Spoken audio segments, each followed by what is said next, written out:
Hello, and thank you for joining me again today. My name is Adeola, and this is Ola Books International, where I celebrate authors and books.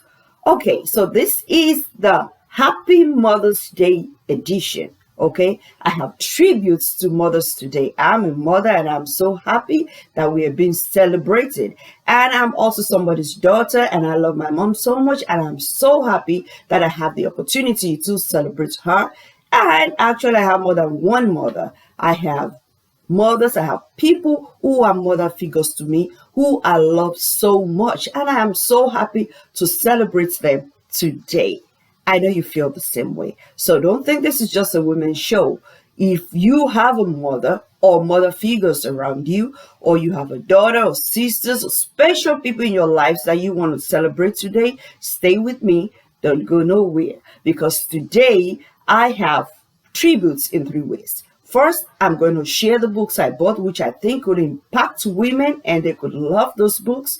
Secondly, I'm going to share with you this poem that I sang, so much when I was a child. I learned this when I was in my elementary school. And lastly, I'm going to read to you a very short story that I wrote in celebration of mothers.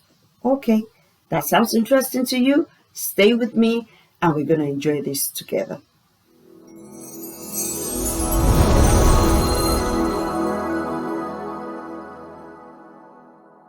To talk to you about my book, I Am Mama's Favorite. It is so right for this season because this book is talking about the bond between the mother and the child.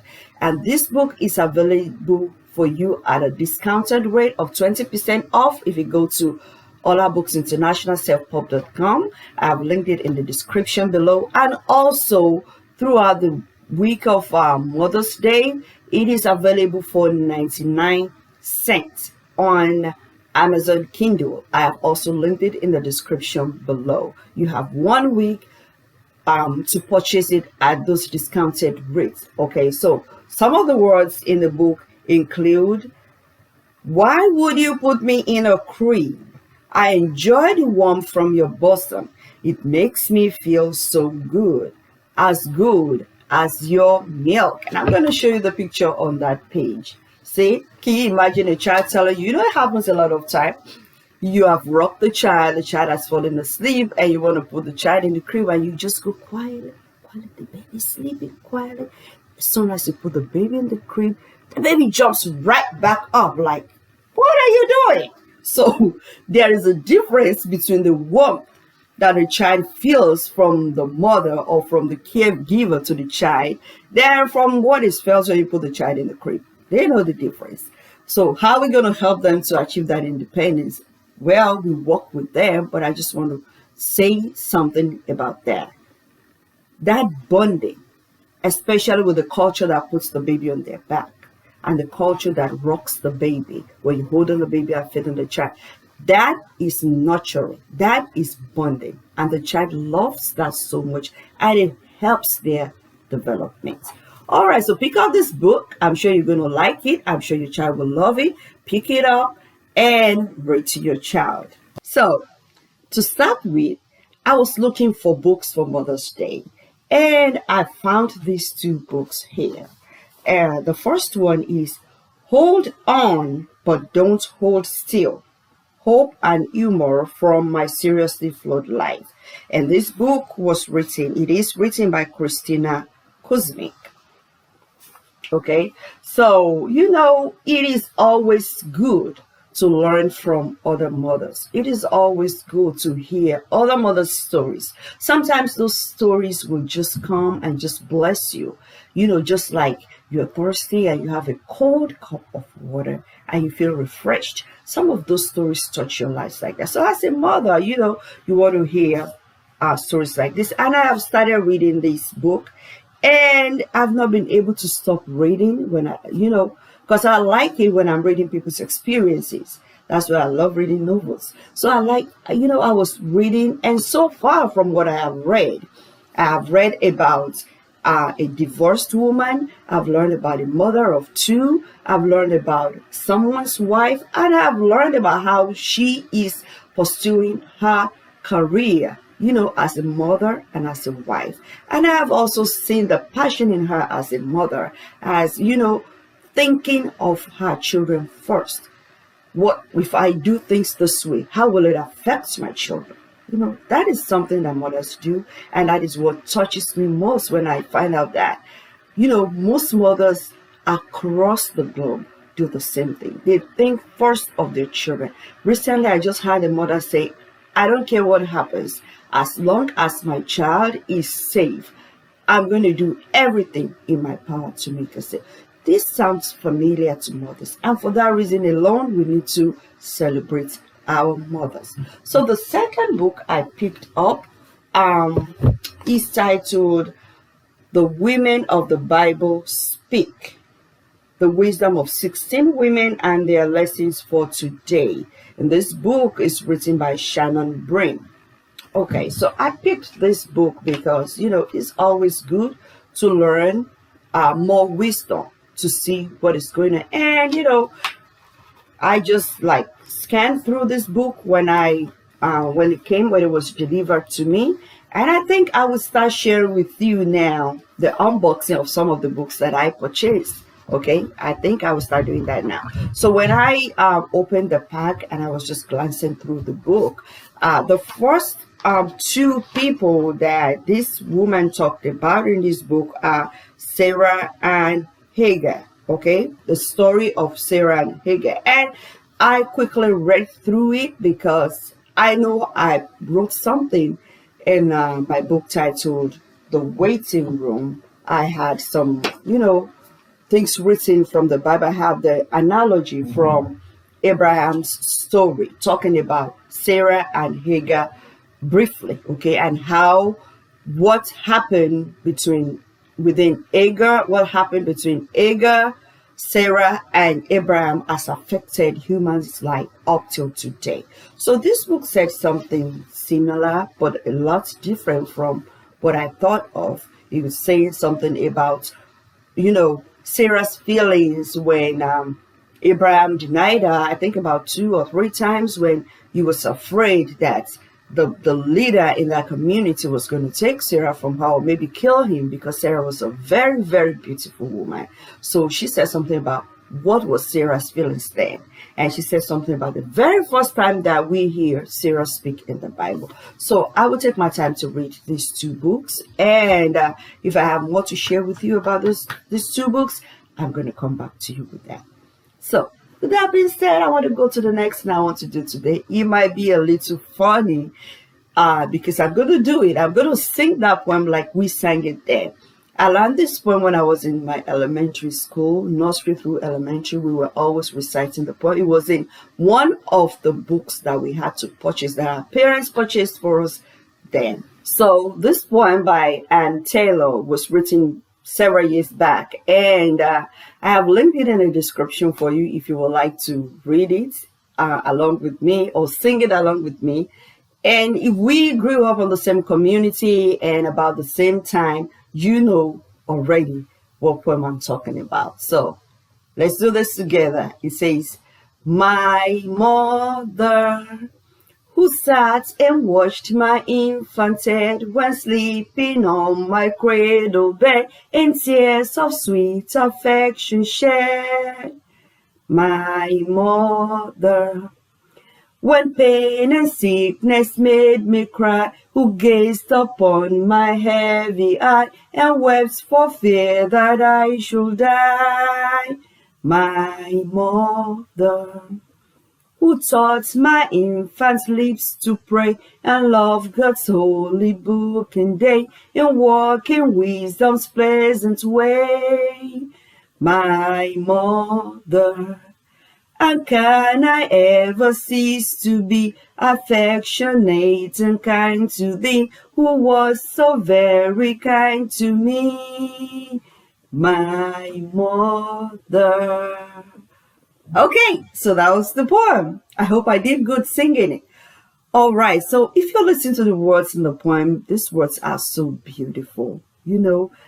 Study has it that children between the ages of 0 and 5 years, They have already laid the foundation for their lives. So those things that your mother taught you then, those things like how to pray, how she nurtured you, all of those things are already into your system. So no matter what you think your mother is not doing right today, she did a lot of the right things when you were growing up.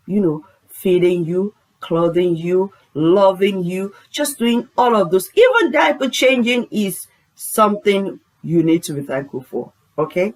I know some young couples, when they just have their babies, or you want to change your child's diaper, you be like, oh my god, these things. Yes, you have to do all of that as a mom. So be grateful, be thankful. And I like that part that says, when pain and sickness made me cry, who gazed upon my heavy eye and wept for fear that I should die. Oh my god, my mother did all of that. Just did all of that too. And you should also appreciate childcare providers, because they do most of these things that mothers do as well. All right, so let me go to the last part of my tribute to mothers today. And this short story is posted on my LinkedIn account, and I wrote that story in the year 2018. And I would like to share the story with you today, okay? The story I have titled Thelma. If you'd like to read along with me, I have linked my LinkedIn account in the description below, so we can go through this together.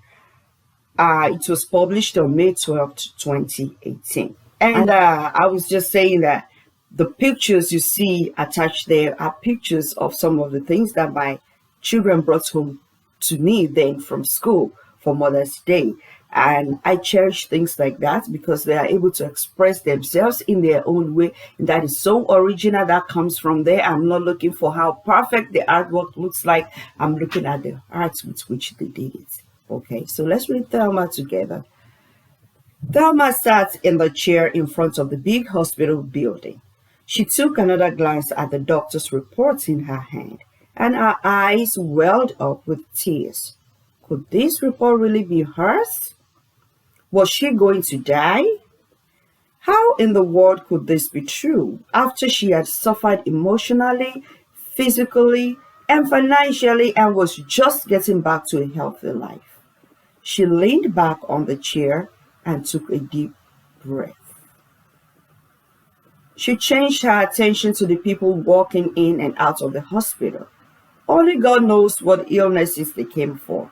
Some looking beautifully dressed in their office wears, some shabbily dressed, some just casually dressed. Their faces or outfits couldn't tell her what their illnesses were. Their countenance didn't reveal whether they were happy or sad. They just kept on moving. Then she looked at herself. She was dressed in a casual dress. Her hair was pulled up in a ponytail. She had on light makeup. She was beautiful. A lot of people had said that to her, and Thelma took it as a compliment. She knew she was lovely. Each time she looked in the mirror, she saw her beauty. But for stressful days, there was stress in her look. She never liked herself then. She wondered if she looked like the other people walking in and out of the hospital. Or did she look worried? She probably looked worried. She tried to smile, but it didn't work. Then her phone vibrated in her purse. It was Keon. She didn't answer the call. How could she? The thought of leaving her children at their tender ages cut through her heart like a thunderbolt. Her eyes welled up with tears again, but this time she let the tears roll down her face. She thought about what would happen to her children after her demise. Who would love them like she did? Who would talk to them when they needed advice? Who would take the younger ones to school? Who would feed them? Who would fill out their school uniforms or sign authorization forms or take them for doctor or dentist appointments? Who would play, laugh, and dine with them like she did? The thought was unbearable. Then she realized she had to leave. She had to fight this terrible disease and live, not only for herself, but for her children. How old was she anyway? She just turned 45, and she had two young children in kindergarten. One was adopted, and one was her biological child. How would she explain to Taylor and Laura that she was leaving them forever? And for who? She had nobody but herself and her 4 children. The few friends they had were unreliable. She never had them when she needed them. She had no family. At that point, she told herself she would rise and face the challenge. She would fight this disease. She would go for therapy. She would win. She would do anything but give up, if only for the sake of those beautiful words and little gifts she got from her children on special days like Mother's Day, words and gifts that expressed their hearts to her in their own way. She would fight this deadly disease. She would fight with therapy and prayers. She would not die.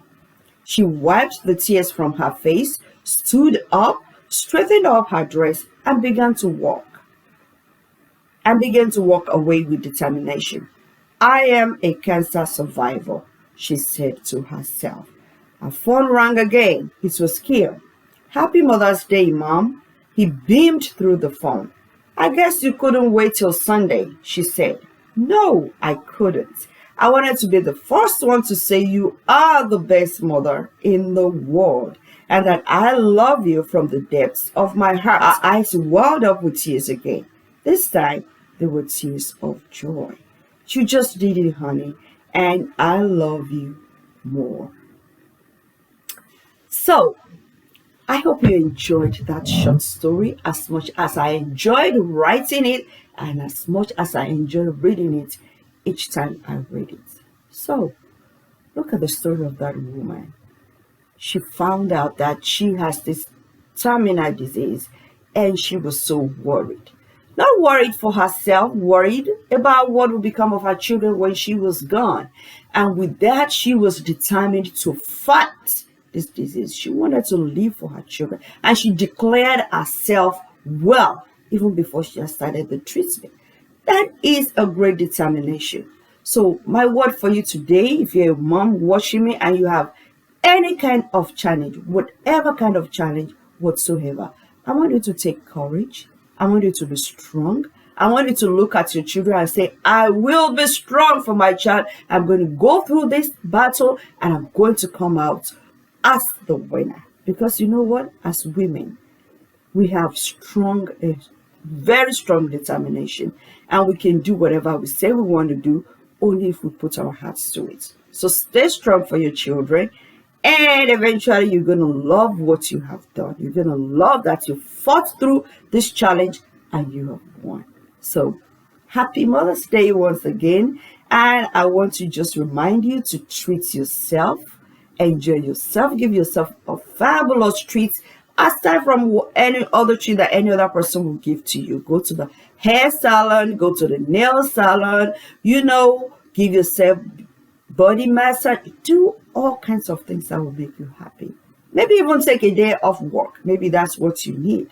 Maybe you need to go to the gym. Anything that makes you happy. I'm so happy to be a mother. I'm sure you're happy to be a mother. And if you're looking towards being a mother, that is one challenge you need to fight. Wait for it. Your time is coming. Your child is coming. Wait for it. All right. Thank you. This is all I have for you today. I hope you have enjoyed the show.